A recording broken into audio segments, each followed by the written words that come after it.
السلام علیکم ورحمۃ اللہ وبرکاتہ۔ حج اسلام کا 5واں رکن ہے۔ حج کے بے شمار فائدے ہیں۔ کئی فائدے تو اس کے ایسے ہیں جو اجر و ثواب سے تعلق رکھتے ہیں، یعنی ان کا تعلق دین سے اور آخرت کے ساتھ ہے، اور کئی فائدے ایسے بھی ہیں جو دنیا کے ساتھ تعلق رکھتے ہیں، یعنی ان کا فائدہ دنیا کے اندر ہی نصیب ہونا شروع ہو جاتا ہے۔ ہم آپ کے سامنے 5 ایسے اسباق، 5 ایسی فائدے کی باتیں، بڑے بڑے درس اور نصیحتیں ان کا ذکر کریں گے کہ اللہ تعالیٰ نے مسلمانوں کے لیے حج میں یہ 5 عظیم مقصد، عظیم الشان فائدے رکھے ہوئے ہیں، جس کا ہر حج کرنے والے کو بھی علم ہونا چاہیے، اور باقی ہر مسلمان کو ان 5 باتوں کا علم ہونا چاہیے۔ سب سے پہلے نمبر پر ہے کہ حج میں توحید کی عظمت بیان کی جاتی ہے۔ اسلام میں عقیدہ توحید سب سے زیادہ قیمتی نظریہ اور عقیدہ ہے، بلکہ پوری دنیا کے تمام مذاہب میں اگر کوئی چیز حد فارق کی حیثیت رکھتی ہے اور باقی تمام سے ممتاز اور جدا کرتی ہے تو وہ عقیدہ توحید ہے۔ قرآن مجید میں بھی اسی بات پر فرمایا گیا ہے کہ سب کو اس بات کی دعوت دو، اللہ نعبد الا اللہ، کہ ہم اللہ کے علاوہ کسی اور کی عبادت نہیں کریں گے، ولا ان نشرک باللہ شیئا، اور ہم اللہ کے ساتھ کسی کو شریک نہیں ٹھہرائیں گے۔ تو یہ عقیدہ توحید دین اسلام کی جان ہے، روح کی حیثیت رکھتا ہے۔ اگر یہ عقیدہ اور نظریہ مضبوط، پختہ اور موجود ہے تو پھر دین اسلام میں ہر چھوٹا اور بڑا عمل کیا ہوا وہ قابل قبول ہوتا ہے، اور اللہ تعالیٰ ایسے شخص کو اپنی بندگی میں قبول فرماتا ہے۔ لیکن اگر کوئی شخص عقیدہ توحید کے منافی مشرکانہ اعمال سر انجام دیتا ہے اور شرک یا امور کو اختیار کرتا ہے تو ایسے شخص کے تمام اعمال ضائع اور برباد ہو جاتے ہیں، گویا کہ وہ شخص ایسے ہے جیسے روح نکل گئی ہو تو مردہ چیز ہوتی ہے۔ تو جس شخص میں عقیدہ توحید ختم ہو جائے اس شخص کے اعمال سب کے سب ضائع اور برباد ہو جاتے ہیں۔ اسی بات کا اعلان قرآن میں فرمایا گیا کہ اے نبی صلی اللہ علیہ وسلم، اگر آپ شرک کا ارتکاب کرتے صلی اللہ علیہ وسلم تو آپ کے بھی تمام اعمال ضائع کر دیے جاتے اور آپ گھاٹا پانے والوں میں سے ہوتے۔ لئن اشرکت لیحبطن عملک ولتکونن من الخاسرین۔ تو یہ بات در حقیقت امت کو اور باقی لوگوں کو سمجھانے کے لیے ہے کہ پیغمبر اگر وہ یہ عمل کرے یعنی شرک کیا، حالانکہ پیغمبر تو توحید سکھانے والا، شرک سے منع کرنے والا ہے اور اللہ کی حفاظت میں ہر دم رہنے والا ہے، وہ شرک کا ارتکاب نہیں کر سکتا۔ لیکن ہمیں سمجھایا گیا کہ اگر بالفرض پیغمبر سے بھی یہ غلطی ہو جائے تو اللہ تعالیٰ اس کے بھی سارے عمل ضائع کر کے اسے خاسرین میں شامل کر دیں گے، نبیوں کی فہرست سے نکال دیں گے۔ تو اگر پیغمبر کے علاوہ کوئی اور اس عمل کو کرے، توحید کو چھوڑ دے اور شرک کے کام میں لگ جائے تو اسے کتنا بڑا نقصان ہوگا۔ لہٰذا حج میں سب سے بنیادی چیز وہ تلبیہ ہے، لبیک اللہم لبیک لا شریک لک، اے اللہ میں حاضر ہوں، اے اللہ میں حاضر ہوں، لا شریک لک، تیرا کوئی بھی شریک نہیں، لبیک اللہم لبیک لا شریک لک، ان الحمد والنعمت لک والملک، تمام نعمتیں، تمام احسانات اور بادشاہی و اختیارات وہ تیرے ہی ہاتھ میں ہیں، تیرا کوئی بھی شریک نہیں۔ یہ وہ تلبیہ ہے جو اس بات کا اعلان کر رہا ہے کہ حاجی اتنا پیسہ خرچ کر کے، اتنا لمبا سفر کر کے اللہ کے گھر تک جاتے ہوئے وہاں پہنچ کر بھی وہ یہ بات کہتا ہے کہ اے اللہ میں حاضر ہو کر اعلان کرتا ہوں کہ تیرا کوئی شریک نہیں، میں یہ بھی اعلان کرتا ہوں سب نعمتیں اور احسانات، سب اختیارات تیرے ہیں، کوئی شریک نہیں ہے۔ تو ایک چیز تو یہ ہے حج میں کہ عقیدہ توحید کی عظمت اور اعلان کیا جاتا ہے، اور یہ بہت بڑا اعلان ہے۔ پھر دوسری طرف نبی صلی اللہ علیہ وسلم کے دور کے مشرکین ہیں کہ جن کا حج عمرہ تو تھا لیکن ان کے نظریے میں عقیدہ توحید نہیں تھا، تو وہ اس طرح تلبیہ بولتے تھے، لبیک اللہم لبیک لا شریک لک الا شریکا تملکہ وما ملک، اے اللہ میں حاضر ہوں، اے اللہ تیرا کوئی شریک نہیں مگر جسے شریک بنا لیا تو نے اسے کچھ اختیارات دیے تو وہ اس اختیار کا مالک ہو گیا۔ یہ تلبیہ مشرکین کا صحیح مسلم شریف میں ہے، آج بھی احادیث کی کتابوں میں موجود ہے، اور آج بھی شرک کرنے والے لوگ کلمہ پڑھ کر دعویٰ اسلام کر کے وہ بھی اسی طرح کے نظریات رکھتے ہیں کہ جس طرح مشرکین مکہ کہتے تھے کہ اللہ تیرا شریک تو کوئی نہیں مگر جسے تو شریک بنا لے، وہ شریک ہے جس کو تو کچھ اختیارات دے دے اور وہ ان اختیارات والا بن جائے۔ تو اللہ تعالیٰ نے تو صاف فرمایا کہ اللہ نے اپنا کوئی شریک نہیں ٹھہرایا، اللہ تعالیٰ نے کسی کو کوئی اختیارات نہیں دیے۔ تو ان لوگوں نے اپنی طرف سے کتنے آستانوں پر، درباروں پر کئی زندہ کو، کئی فوت شدگان اولیاء اور بزرگوں کو اللہ کے ساتھ پکارنا شروع کر رکھا ہے، اور اسی طرح جیسے اللہ کے لیے لبیک بولا جاتا ہے، یہ ان آستانوں پر طواف کرتے، لبیک بولتے اور ان سے مدد مانگتے اور ان سے اپنی حاجتوں کو برلانے کی فریادیں کرتے ہوئے دیکھے جاتے ہیں۔ تو حج اس بات کا سبق دیتا ہے، تعلیم دیتا ہے کہ اللہ کی توحید کی عظمت کو سمجھو اور توحید کو اختیار کرو، کیونکہ لاکھوں روپیہ خرچ کر کے وطن چھوڑ کر دور دراز خانہ کعبہ مکہ شریف میں پہنچ کر اگر یہ اعلان کرتے ہوئے اس میں صداقت نہ ہوئی تو پھر یہ سارا عمل حج کا قبول نہیں پائے گا، پیسے بھی ضائع، وقت بھی ضائع، محنت اور مشقت بھی ضائع چلی جائے گی۔ تو حج کا سب سے پہلا سبق،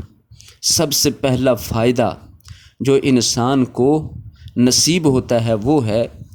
توحید کی دولت، وہ انسان کو اس حج میں سمجھ آ جاتی ہے۔ دوسرے نمبر پر حج میں سنت کی اہمیت کو اجاگر کیا گیا ہے۔ حج میں قدم قدم پر رسول اللہ صلی اللہ علیہ وسلم کا طریقہ اور ان کی سنت کی اہمیت اجاگر ہوتی ہے۔ خوش نصیب ہیں وہ لوگ جو رسول اللہ صلی اللہ علیہ وسلم کی سنت کو اہمیت دیتے ہیں، اور جو لوگ اس اہمیت کو نہیں سمجھتے، وہ اپنی مرضی یا پھر لوگوں کی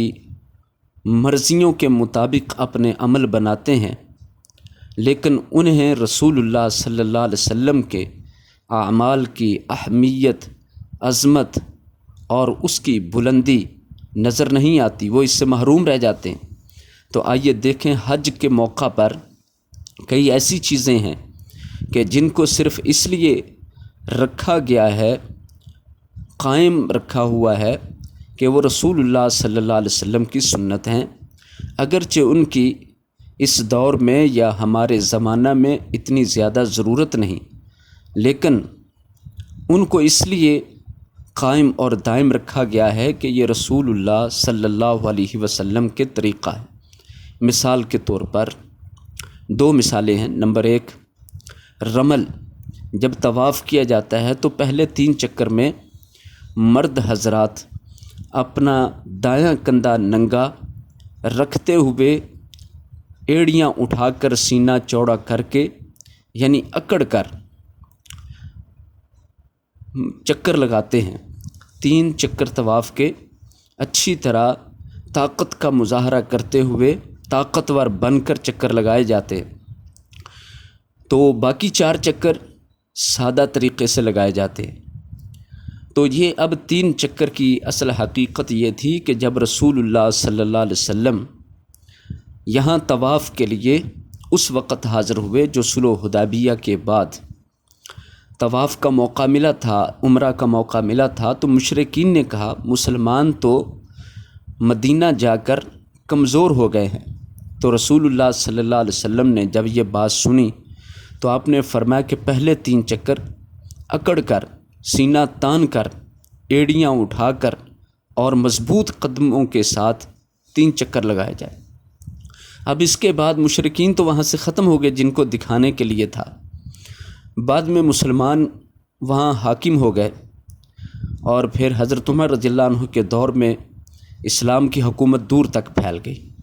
تو حضرت عمر رضی اللہ عنہ کے دور میں یہ بات اٹھی کہ کیا اب بھی رمل کرنا چاہیے؟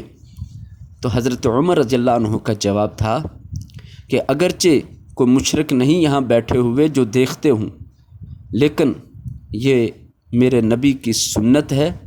جیسے انہوں نے کیا تھا ہم ویسا ہی کریں گے، اور قیامت تک یہی طریقہ سنت قرار پایا، اور رسول اللہ صلی اللہ علیہ وسلم کے طریقے کے مطابق عمل ہوتا ہے۔ اسی طرح حجر اسود کا چومنا، اس میں تو بلکہ ایک کی بجائے 2 سبق ہیں۔ ایک سبق تو یہ ہے کہ سیدنا عمر رضی اللہ تعالی عنہ نے حجر اسود کو چوما اور ساتھ بلند آواز سے فرمایا انک حجر لا تنفع ولا تضر لولا رأیت النبی صلی اللہ علیہ وسلم قبلک ما قبلتک۔ حضرت عمر فرمانے لگے اے حجر اسود، تم ایک پتھر ہو، نہ نفع دے سکتے ہو نہ نقصان دے سکتے ہو، تمہارے پاس نفع نقصان کا کوئی اختیار نہیں۔ اگر میں نے رسول اللہ صلی اللہ علیہ وسلم کو تجھے چومتے ہوئے نہ دیکھا ہوتا تو میں تمہیں نہ چومتا، یعنی یہ میرے نبی کی سنت ہے پتھر کو چومنا۔ حجر اسود بہت اعلیٰ عظمت والا پتھر ہے، لیکن اس کے باوجود اسے اس لیے چوما تاکہ دنیا کو پتہ چل جائے کہ یہ میرے نبی کی سنت ہے، میرے نبی نے اس کو چوما ہے۔ اگر نبی صلی اللہ علیہ وسلم نے نہ چوما ہوتا تو حضرت عمر رضی اللہ عنہ فرماتے میں قطعاً پتھر کو نہ چومتا۔ لیکن ساتھ ہی دوسری بات وہ فرمائی جو عقیدہ توحید کی جان ہے، اور قرآن نے بھی شرک اور توحید کے اندر فرق کے لیے جملہ ارشاد فرمایا ہے کہ نفع اور نقصان اللہ کے علاوہ کسی کے اختیار میں نہیں۔ یہی بات حضرت عمر رضی اللہ عنہ نے حجر اسود کو مخاطب کر کے فرمایا کہ تو نفع اور نقصان دینے کا کچھ بھی اختیار نہیں رکھتا ہے، میں تو صرف اس لیے چوم رہا ہوں کہ میرے نبی نے چوما ہے۔ تو یہ سنت کی اہمیت حج کے موقع پر سمجھ آتی ہے کہ حج میں ہر چیز کو اسی وقت پر اسی طریقے پر کیا جائے جس پر ہمارے پیارے نبی صلی اللہ علیہ وسلم نے کیا ہے، تب ہی حج قبول ہوگا۔ یعنی یوں کہہ لیں کہ حج میں وہ ادائیں اختیار کی جائیں جو ادائیں رسول اللہ صلی اللہ علیہ وسلم نے اختیار کی تھیں، تو تب اللہ تعالی حج کو قبول فرمائے گا۔ اور اسی طرح صفا مروہ پر جو 7 چکر سیدہ ہاجرہ اور ان کے بیٹے سیدنا اسماعیل علیہ السلام، ان کی یاد میں اور ان کے اس طریقے کو اپناتے ہوئے جہاں ٹھہرنا ٹھہرا جاتا ہے، جہاں دوڑنا دوڑا جاتا ہے، جیسے وہ چکر لگائے جاتے ہیں اور صفا مروہ کی سعی کی جاتی ہے، ان کی ادا کو اپنانا عبادت بن گیا۔ اسی طرح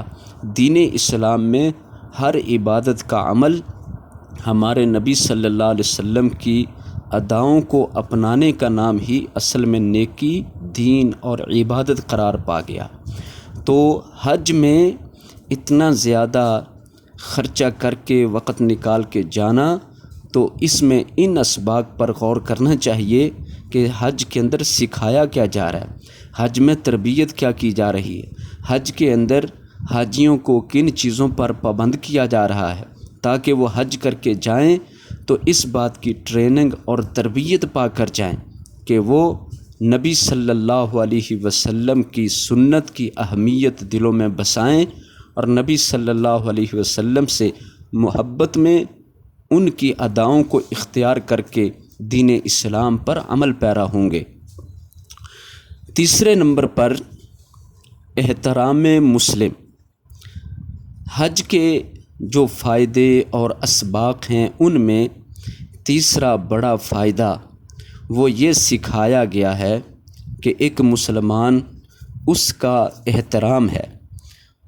کلمہ پڑھنے کی وجہ سے سب مسلمان بھائی بھائی ہوتے ہیں۔ حج کے موقع پر مزید تعلیم دی گئی، مزید اس بات پر زور دیا گیا کہ مسلمان دوسرے مسلمان کا احترام اور اس کے عزت کا خیال کرے اور اس کے ساتھ اچھا برتاؤ کرے، تب ہی حج قبول ہوتا ہے۔ لہٰذا حدیث شریف میں ارشاد ہے کہ رسول اللہ صلی اللہ علیہ وسلم نے ارشاد فرمایا، من حج البیت فقضى مناسکہ وسلم المسلمون من لسانہ ویدہ غفر لہ ما تقدم من ذنبہ۔ جس شخص نے حج اس طریقے پر کیا کہ اس کی تمام عبادتوں کے طریقوں کو پورا ادا کیا اور باقی تمام مسلمان اس کے زبان سے اور اس کے ہاتھ سے محفوظ رہے، یعنی کسی مسلمان کو نہ زبان سے اذیت دی اور دل آزاری کی اور نہ ہی اپنے ہاتھ سے کسی کو تکلیف پہنچائی، تو جو حج اس اہتمام سے کیا جائے گا اس کے پچھلے تمام گناہوں کو بخش دیا جائے گا۔ حج کے موقع پر پوری دنیا کے مسلمان جمع ہوتے ہیں تو وہاں ہجوم کی وجہ سے اور رش ہونے کی وجہ سے ممکن ہوتا ہے کہ کوئی نہ کوئی ایک دوسرے کو دھکم پیل یا تکلیف وغیرہ ہو جائے، تو تربیت دی گئی کہ حج بھی پورا کرو، حج کے مناسک اور عبادتوں کے طریقے بھی اچھی طرح ادا کر لو، لیکن ساتھ اس بات کا خیال رکھو کہ مسلمان باقی تمام وہاں آئے ہوئے لوگ جتنے بھی حج کرنے کے لیے مسلمان جمع ہوئے ہیں ان کا بھی خیال رکھے، زبان سے بھی خیال رکھے اور اپنے ہاتھ سے بھی ان کا خیال رکھے، پھر اللہ تعالی حج قبول کر کے تمام گناہوں کی بخشش کا ذریعہ بنائے گا۔ اسی طرح آپ صلی اللہ علیہ وسلم نے حج ہی کے موقع پر ارشاد فرمایا کہ مجھے بتاؤ آج کون سا دن ہے، یہ کون سی جگہ ہے، یہ کون سا مہینہ ہے؟ تو صحابہ کرام نے بتایا کہ اللہ اور اس کے رسول بہتر جانتے ہیں۔ تو پھر آپ نے ارشاد فرمایا کہ لوگوں آج کا دن یعنی عرفہ کا دن، اور پھر یہ مہینہ یعنی ذوالحجہ کا مہینہ، اور یہ جگہ یعنی عرفات کا میدان، یہ تمام چیزیں ان سے بڑھ کر مسلمان کے جان اور عزت ان کی اللہ تعالیٰ نے حرمت رکھی ہے، کسی کے جان، مال اور عزت وہ تمہارے لیے حرام ہیں، اور اس سے بھی زیادہ حرام ہیں کہ تم ان 3 جگہوں، 3 یعنی مہینہ ذوالحجہ کا حرمت والا مہینہ، عرفہ کا دن اور عرفات کا میدان، جتنی یہ جگہ حرمت اور عزت والی ہیں، اس سے بڑھ کر مسلمان کی عزت، عظمت اور حرمت ہے، حتیٰ کہ مسلمان کی جان، مسلمان کا مال اور مسلمان کی عزت، یہ تینوں چیزیں تم پر حرام ہیں، جس طرح یہ تینوں جگہ، مہینہ، ان کی حرمت ہے۔ کتنی بڑی بات ہے جو حج پر سکھائی گئی ہے۔ اسی طرح ایک اور حدیث میں جو ترمذی شریف میں ہے، ارشاد فرمایا کہ اگر کوئی شخص خانہ کعبہ کو گرا دے تو اس شخص نے بہت بڑا گناہ کیا، بہت بڑا لعنتی عمل کیا ہے، لیکن اس سے بھی بڑا گناہ گار وہ شخص ہے جس نے کسی مسلمان کی توہین کی، مسلمان کی بے عزتی کی، کسی مسلمان کی عزت کے ساتھ کھیلا۔ تو مسلمان کی عزت، عظمت، احترام حج سکھاتا ہے۔ حج میں اس کو اور زیادہ ظاہر اور اجاگر کر دیا گیا ہے۔ تو حج کرنے والے اور دوسرے بھی باقی لوگ، ان کو یہ حج کے ذریعے پیغام اور سبق دے دیا گیا ہے کہ وہ لوگ مسلم کا احترام جان لیں، آپس میں ایک دوسرے کا احترام اور حق جان لیں۔ چوتھے نمبر پر مساوات کا درس ہے۔ حج کے موقع پر تمام حج کرنے والوں کا ایک جگہ جمع ہونا، ایک جیسا لباس، ایک جیسی تکبیرات، ایک جیسے تلبیہ اور ایک جیسے عمل اس بات کو ظاہر کرتے ہیں کہ جب سب ایک لباس میں، ایک جگہ میں، ایک سمت میں، ایک ہی کعبہ میں، ایک ہی امام کے پیچھے ایک جیسا تلبیہ کرتے ہوئے برابر ہیں، تو جان لو تم حقیقت میں سب برابر ہو۔ اگرچہ تم کسی ملک سے آئے، تمہاری زبان، تمہارا رنگ مختلف ہو، لیکن تم سب کے سب برابر ہو۔ یہ مساوات کہ انسان ہونے کے ناطے تم سب کے سب برابر ہو، اور پھر مسلمان ہونے کے ناطے اور زیادہ مساوات ہے۔ اب تمہاری ذات پات کوئی حیثیت نہیں رکھتی، رنگ، نسل کوئی حیثیت نہیں رکھتی، امیر غریب کوئی حیثیت نہیں رکھتا، تم سب اللہ کے سامنے برابر ہو۔ اس مساوات کو سکھایا گیا ہے۔ آپ صلی اللہ علیہ وسلم نے خطبہ حجۃ الوداع پر بھی یہی بات ارشاد فرمائی تھی کہ تم سب آدم علیہ السلام کی اولاد ہو، اور آدم علیہ السلام کو اللہ تعالیٰ نے مٹی سے پیدا کیا ہے۔ جان لو کہ تم میں معزز اللہ کے ہاں بس وہ شخص ہے جو زیادہ پرہیزگار ہے۔ ان اکرمکم عند اللہ اتقاکم، تمہارا عزت والا اللہ کے ہاں وہ ہے کہ جو تم سب میں زیادہ متقی اور پرہیزگار ہے۔ تو عزت کا، کرامت کا معیار تقویٰ قرار دیا ہے۔ پھر یہ بھی فرمایا یہ تمہارے کنبے، قبیلے، ذات، برادریاں یہ تو صرف اور صرف خالی تعارف کے لیے ہیں، اس سے بڑھ کر کچھ بھی نہیں ہے۔ 5ویں نمبر پر اتفاق و اتحاد۔ حج کے موقع پر اس بات کا ایک بہت بڑا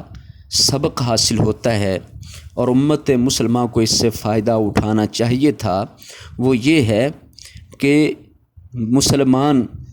جن کو اللہ تعالیٰ نے آپس میں اکٹھے رہنے کا حکم دیا ہے، اتفاق و اتحاد اختیار کرنے کا حکم دیا ہے، انہیں حج کے موقع پر تو بہت بڑا سبق اتحاد کا اور اتفاق کا عملی طور پر سکھایا جاتا ہے۔ ویسے تو نماز با جماعت کے لیے ہر محلے کے لوگ جمع ہونا، اور پھر خطبہ جمعہ ہفتہ بعد اس کے لیے جامع مسجد میں مسلمانوں کا جمع ہونا، عید کے موقع پر پورے علاقہ کے لوگوں کا ایک جگہ جمع ہو جانا، یہ ساری چیزیں سکھاتی ہیں کہ اسلام مسلمانوں کو آپس میں مل کر ایک دوسرے کے ساتھ اکٹھے ہو کر رہنے کی تعلیم دے رہا ہے کہ تم لوگ انفرادی کی بجائے اجتماعی طور پر اپنی عبادات کو بروئے کار لاؤ، اپنی عبادات کو سر انجام دو۔ لہٰذا نماز سے لے کر عید تک مسلمانوں کو بڑے سے بڑے اجتماع میں ایک جگہ جمع کیا گیا ہے۔ اور پھر حج کا موقع ہے تو مسلمانوں کو ایک علاقے یا ایک کونے کنارے کے لوگوں کو جمع نہیں کیا جا رہا، پوری دنیا کے لوگوں کو ایک جگہ اکٹھا کر کے مسلمانوں کو اتحاد کا، اتفاق کا درس دیا گیا کہ سب مسلک پیچھے رہ گئے، سب ملک پیچھے رہ گئے، ساری قومیں پیچھے رہ گئیں۔ اب سب کے سب اختلافات کو چھوڑ کر ایک ہی جگہ، ایک امام کے پیچھے، ایک ہی جگہ میں خانہ کعبہ میں اکٹھے ہو چکے ہیں، حتیٰ کہ کسی شے کا کوئی فرق نہیں۔ اب سب کے سب لوگ اللہ کے سامنے مل جل کر، ایک ہو کر، ایک امام کے پیچھے اکٹھے اتفاق و اتحاد کا ایک منظر پیش کرتے ہیں۔ تو سبق یہ ملا کہ اللہ تعالیٰ یہ چاہتے ہیں لوگ اتفاق سے رہیں، اتحاد سے رہیں۔ مسلمان جان لیں کہ اتفاق و اتحاد والے لوگ مضبوط ہوتے ہیں، ان پر اللہ کی رحمت ہوتی ہے، اور جو اتفاق سے رہنے والی قومیں ہیں ان کو کوئی فتح نہیں کر سکتا، ان کی طاقت کو کوئی بھی نقصان نہیں پہنچا سکتا۔ اتفاق و اتحاد کی مثال تو ایسے ہے جیسے ہاتھ کی 5 انگلیاں ہوں، اگر ان میں سے ایک بھی الگ ہو تو باقی چاروں انگلیوں کی طاقت کوئی حیثیت نہیں رکھتی۔ جب چاروں انگلیاں جمع ہو کر 5واں انگوٹھا جمع ہوتا ہے تو ایک مکہ بن جاتا ہے جس کے اندر طاقت ہوتی ہے، وہ مکہ زور آور ہوتا ہے۔ لہٰذا اسی طرح مسلمانوں کو حج پر سب کو ایک جگہ جمع کر دیا، کوئی دنیا کے مشرق کے کنارے کا ہے تو کوئی دنیا کے مغرب کے کنارے کا ہے، کوئی شمال کا ہے، کوئی جنوب کا ہے، کوئی کس رنگ کا ہے، کوئی کس قد کا ہے، کوئی کس زبان کا ہے، سب کے سب ایک جگہ جمع کر کے